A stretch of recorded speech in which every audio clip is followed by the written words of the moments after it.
Chemical method के अंदर हम लोग बात करने वाले हैं स्पर्मिसाइडल क्रीम्स के बारे में।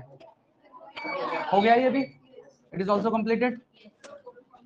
ओरल कॉन्ट्रासेप्टिव भी हो चुका है, इंजेक्टेबल्स इमरजेंसी कॉन्ट्रासेप्टिव भी हो चुका है, एक इंजेक्टेबल बचा है और एक सर्जिकल मेथड बचा है। तो सुनिए मेरी बात, हम लोग यहाँ पे बात करने वाले हैं इंजेक्टेबल्स के बारे में। बेटा इंजेक्टेबल्स के अंदर हम लोग क्या करते हैं, हम लोग सिंथेटिक प्रोजेस्टिन, सिंथेटिकली प्रोजेस्टेरॉन की फॉर्म होती है जिसे कहते हैं प्रोजेस्टिन, या हम लोग उसे दूसरा नाम दे देते हैं लेवोनोजेस्टेरल। ये बेसिकली सिंथेटिक प्रोजेस्टेरॉन है।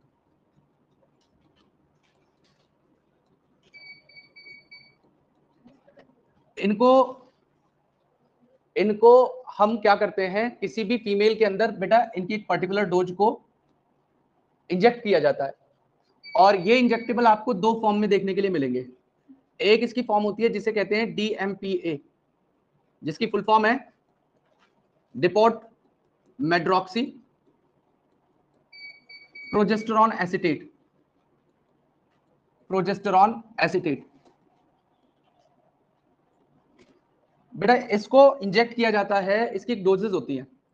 अगर हम 150 mg किसी भी फीमेल के अंदर DMPA इंजेक्ट करते हैं तो ये अप्रोक्सीमेटली 3 मंथ्स तक के लिए कॉन्ट्रासेप्शन प्रोवाइड करेगा। और दूसरा, अगर हम 300 mg इंजेक्ट करते हैं तो वो अप्रोक्सीमेटली 6 मंथ के लिए कॉन्ट्रासेप्शन देता है। और इसी तरीके से एक दूसरी फॉर्म होती है इसकी इंजेक्टेबल में, उसे कहा जाता है NETEN। इसकी फुल फॉर्म है नॉरहेथिस्टेरॉन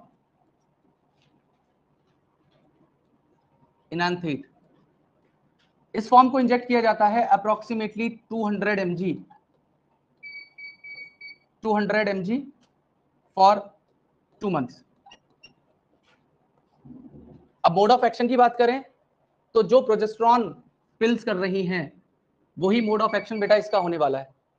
तो शुभी, प्रोजेस्टेरॉन का क्या एक्शन होता था, प्रोजेस्टेरॉन किस तरीके से कॉन्ट्रासेप्शन प्रोवाइड करती है? वनीशा, अश्मिता, क्या करता है प्रोजेस्टेरॉन का, क्या एक्शन है, मोड ऑफ एक्शन क्या है? फिर पूरी क्लास पिटने वाली है अभी, फिर ध्यान रखना, सबको छेदूंगा पकड़ के लाइन से। प्रोजेस्टेरॉन क्या करता है? शुभी, जवाब नहीं दिया जा रहा तेरे से, क्या पढ़ाई करती है तू गोबर कहीं की? एक भी तेरे पे जवाब नहीं निकला है, बता जल्दी से। और तू ही बताएगी आज? नहीं पता, बिल्कुल नहीं पता, पढ़ाई करनी नहीं है, पता नहीं क्यों पढ़ती हो तुम, जवाब दिया नहीं जाता तुमसे। स्वाति,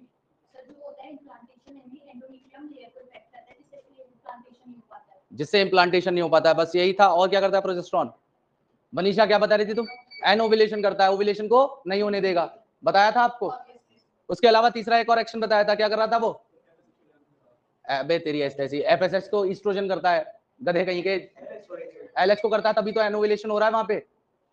तो यहाँ पे मोड ऑफ एक्शन बेटा जो प्रोजेस्टेरॉन पिल कर रही थी सेम टू सेम वही रहने वाला है। मैं यहाँ पे उस चीज को नहीं लिख रहा हूँ, उस चीज को नहीं लिख रहा हूँ कि मोड ऑफ एक्शन बार बार एक ही चीज को रिपीट किया जाए। बस यहाँ पे जान लीजिएगा कि जहाँ पे भी जो ओरल कॉन्ट्रासेप्टिव जो प्रोजेस्टेरॉन की कर रही थी वही काम सिमिलर ये करने वाला है, ठीक है। अब अगली बात है, हमारे इंजेक्टेबल्स हो चुके हैं, एक लास्ट कैटेगरी है इसमें इम्प्लांट्स की, इम्प्लांट्स की। और इन इंजेक्शंस को जो जनरली दिए जाते हैं बेटा, इन इंजेक्टेबल्स को एक नाम से जाना जाता है, इन्हें कहा जाता है डेपो-प्रोवेरा। ये सबसे ज्यादा कॉमन इंजेक्टेबल है जिसे हम लोग डेपो-प्रोवेरा कह रहे हैं। कभी कहीं नाम आए तो याद रखना इंजेक्टेबल के बारे में बात हो रही है, और यहाँ पे सिंथेटिक प्रोजेस्टेरॉन को ही इंजेक्ट किया जा रहा है। दो फॉर्म है इसकी, DMPA depot medroxyprogesterone acetate, नॉरहेथिस्टोन एनांथेट, और इनकी डोजेस ये रही कि कितने कितने मंथ तक के लिए कॉन्ट्रासेप्शन ये प्रोवाइड करने वाले हैं। अब लास्ट है हमारा जिसे कहते हैं बेटा हम लोग नॉरप्लांट और इम्पेलेनॉन, और ये दोनों कैटेगरी में आएंगे किसके? इम्प्लांट्स के। हम लोगों ने IUD पढ़ी थी, इंट्रायूट्राइन डिवाइसेस। इंट्रायूट्राइन डिवाइसेस को भी तो इम्प्लांट ही किया जा रहा था, फीमेल बॉडी के अंदर किया जा रहा था, उसे यूट्रस में किया जा रहा था।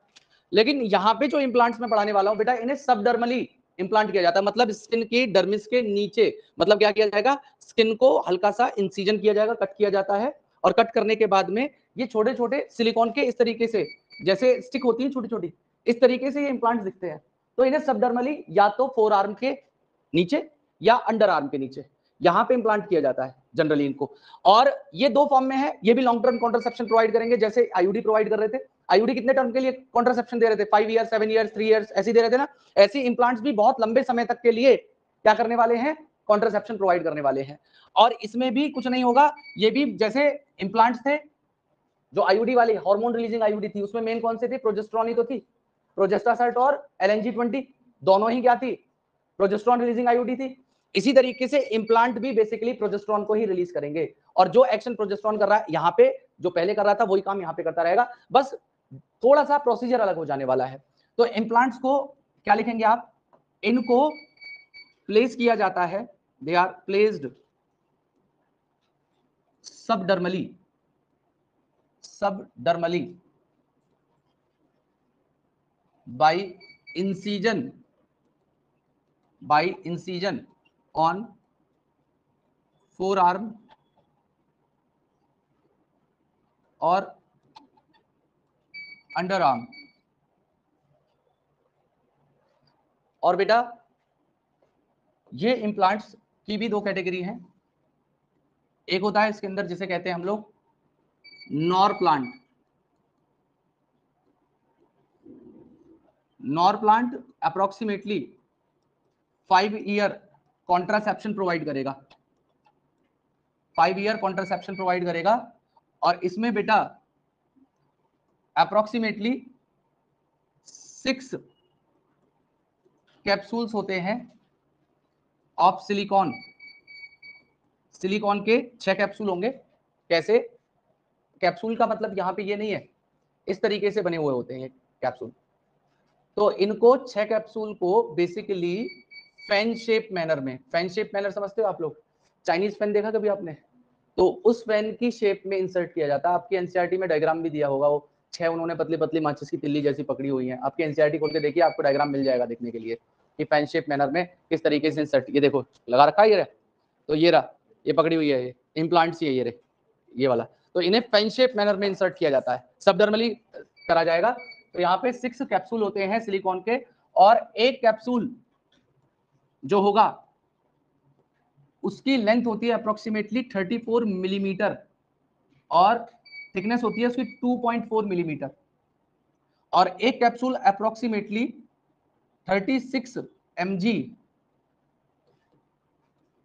लेवोनोजेस्टेरॉल कंटेन करके चलता है। 36 mg लेवोनोजेस्टेरॉल ये कंटेन करके चलता है।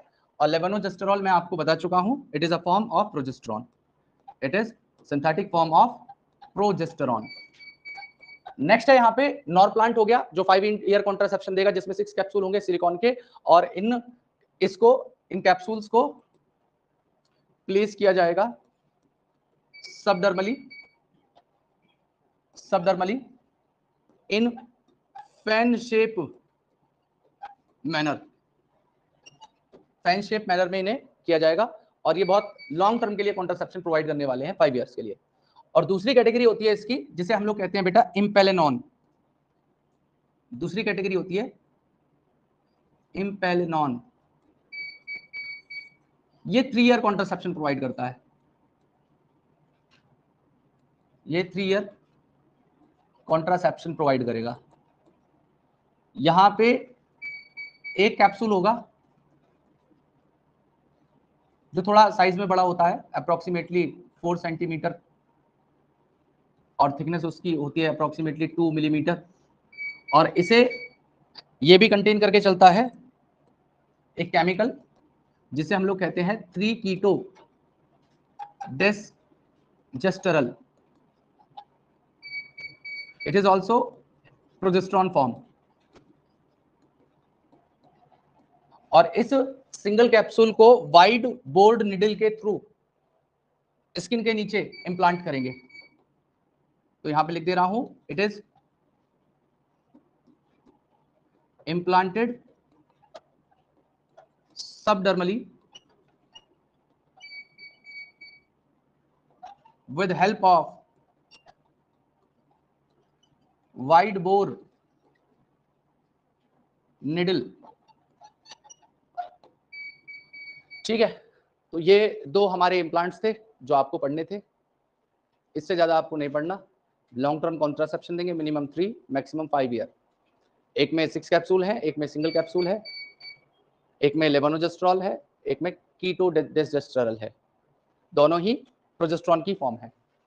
मोड ऑफ एक्शन आपको प्रोजेस्टेरॉन का काम पता है, तो वही मोड ऑफ एक्शन का यहाँ पे होने वाला है, अलग से मैं नहीं लिख रहा हूँ बार बार। लिख लिया सभी ने? हो गया सभी का? जल्दी लिख लीजिए भाई।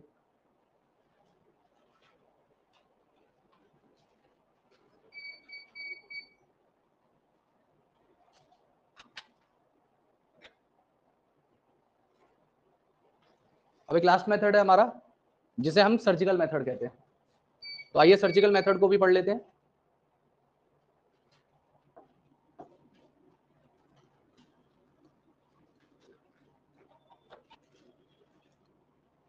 बेटा ये जो सर्जिकल मेथड है ये बिल्कुल टर्मिनल मेथड होता है। टर्मिनल मेथड का मतलब ये है कि अगर किसी की फैमिली कंप्लीट हो चुकी है तो उसके बाद में वो जो कपल है इस मेथड को ऑप्ट कर सकता है। इसकी जो रिवर्सिबिलिटी है मेथड की वो काफी पुअर है, इसकी रिवर्सिबिलिटी काफी ज्यादा पुअर है। मतलब अगर एक बार किसी ने सर्जिकल मेथड को ऑप्ट कर लिया, हालांकि ऐसा नहीं है कि सर्जिकल मेथड में जैसे वासेक्टोमी है, तो आप एक किताब में मैंने पढ़ा था कि वो प्रोसेस रिवर्सिबल है, लेकिन रिवर्सिबिलिटी पुअर है। ऐसा नहीं है कि रिवर्सिबल हो नहीं सकता, हो सकता है, लेकिन बहुत रेयर चांसेस में रिवर्सिबिलिटी को देखा गया है, इसलिए इसको बोला गया है कि इसकी रिवर्सिबिलिटी पुअर है। रिवर्सिबल है ये मेथड, लेकिन ऐसा नहीं है कि कोई पर्सन अगर इसे करा ले तो उसके बाद में 100% श्योरिटी है कि वो मेथड फिर से मतलब खत्म हो जाएगा। जैसे एक होता है ना कि हमने इससे पहले जितने मेथड पढ़े उन सब में क्या खास बात थी कि जब तक कॉन्ट्रासेप्शन प्रोवाइड करना था तब तक उनको लगा के रखा, और जब कॉन्ट्रासेप्शन नहीं चाहिए उनको बाहर निकाल दिया। तो जैसे पिल्स हैं, जब तक कॉन्ट्रासेप्शन चाहिए था तब तक पिल्स खा रहे थे, जब तक कॉन्ट्रासेप्शन नहीं चाहिए तो पिल्स खाना बंद कर दिया। तो ऐसी कंडीशन में उसे रिवर्सिबल कहा जाएगा, उस कंडीशन में उसे रिवर्सिबल कहा जाएगा। लेकिन यहाँ पे क्या हो रहा है कि सर्जिकल मेथड में हम लोग क्या कर रहे हैं, सर्जरी कर दे रहे हैं, या तो उसके वास डिफरेंस को कट कर दे रहे हैं या फेलोपियन ट्यूब को कट कर दे रहे हैं। तो अगर आप चाहो कि दोबारा वो फेलोपियन ट्यूब या वास डिफरेंस मर्ज कर जाए तो पॉसिबल है वो कंडीशन, लेकिन बहुत कंडीशंस बहुत रेयर है जिसमें वो फिर से ज्वाइन कर जाती हूँ। इसलिए कहते हैं कि प्रोसेस रिवर्सिबल तो है, लेकिन रिवर्सिबिलिटी इस प्रोसीजर की काफी ज्यादा पुअर है, ये बोला जा रहा है इसमें। तो यहाँ पे ये सर्जिकल मेथड जो होगा दोनों के लिए, मेल और फीमेल के लिए होता है। इसमें मेल्स के अंदर जिस प्रोसेस को किया जाता है उसे हम लोग वासेक्टोमी कहते हैं। वासेक्टोमी में क्या किया जाता है, उसके स्क्रोटम के ऊपर छोटे से इंसिजन के थ्रू वास डिफरेंस को बाहर निकाला जाएगा और उन्हें कट कर दिया जाता है, कट कर दिया जाएगा। और उनके बीच में जब उन्हें कट करा जाएगा और उन्हें टाई किया जाएगा तो उनके बीच में गैप रखा जाता है एटलीस्ट बेटा 2 से 3 सेंटीमीटर का, ताकि वो फिर से रीयूनियन ना कर ले। मेरी बात समझ पा रहे हो आप? तो वासेक्टोमी में क्या किया जाता है, एक छोटा सा इंसिजन किया जाएगा, a small incision on scrotum, और स्क्रोटम पे इंसिजन करने के बाद में क्या किया जाएगा, वास डिफरेंस को कट किया जाएगा और टाई कर दिया जाएगा, बांध दिया जाएगा, और उनके बीच में गैप रखा जाएगा। जैसे ये वास डिफरेंस को कट किया बीच में से, फॉर एग्जांपल यहां से कट कर दिया, यहां से बीच में से कट कर दिया, और कट करने के बाद में आपने दोनों एंड को सिल दिया है, यहाँ पे दोनों एंड को सिल दिया है, तो इन दोनों के बीच में जो गैप रखा जाएगा वो एटलीस्ट 2 से 3 सेंटीमीटर का गैप रखा जाएगा, ताकि ये दोनों फिर से रियूनियन ना कर सके। मेरी बात समझ पा रहे हो आप? तो यहाँ पे इनके बीच में गैप रख दिया जाता है, दोनों एंड के बीच में gap between 2 and approximately 2 to 3 centimeter, so that they cannot reunion। ठीक है, वो रीयूनियन ना कर सके। और इसी तरीके से फीमेल के अंदर जिस प्रोसेस को ऑप्ट किया जाता है उस प्रोसेस को हम लोग कहते हैं ट्यूबेक्टोमी। ट्यूबेक्टोमी में क्या किया जाएगा, या तो लेप्रोस्कोपी के थ्रू या एब्डोमेन में इंसिजन किया जाएगा। जैसे मेल में क्या किया था, एब्डोमेन में इंसिजन नहीं किया था, स्क्रोटम पे इंसिजन किया था। इंसिजन सभी लोग समझते हैं ना क्या होता है, कट करना। किसी भी चीज को कट करते हैं हम लोग, उसे इंसाइज करना कहते हैं, मतलब मेडिकल लैंग्वेज में उसे इंसिजन कहा जाता है बेटा। तो ट्यूबेक्टोमी में क्या किया जाएगा, इंसिजन किया जाएगा ऑन एब्डोमेन या लोअर एब्डोमेन, और वहां पे फैलोपियन ट्यूब को कट करके टाई कर दिया जाता है। फैलोपियन ट्यूब को कट कर दिया जाएगा और टाई कर दिया जाएगा। तो ये हमारे मेथड्स थे जितने हमें पढ़ने थे। अब फाइनली हम लोग बात करने वाले हैं कि बेटा साइड इफेक्ट्स क्या होते हैं सारे मेथड्स के जो हमने अभी तक पढ़े। तो बेटा एक तो नेचुरल मेथड को छोड़ के, except natural method and surgical method,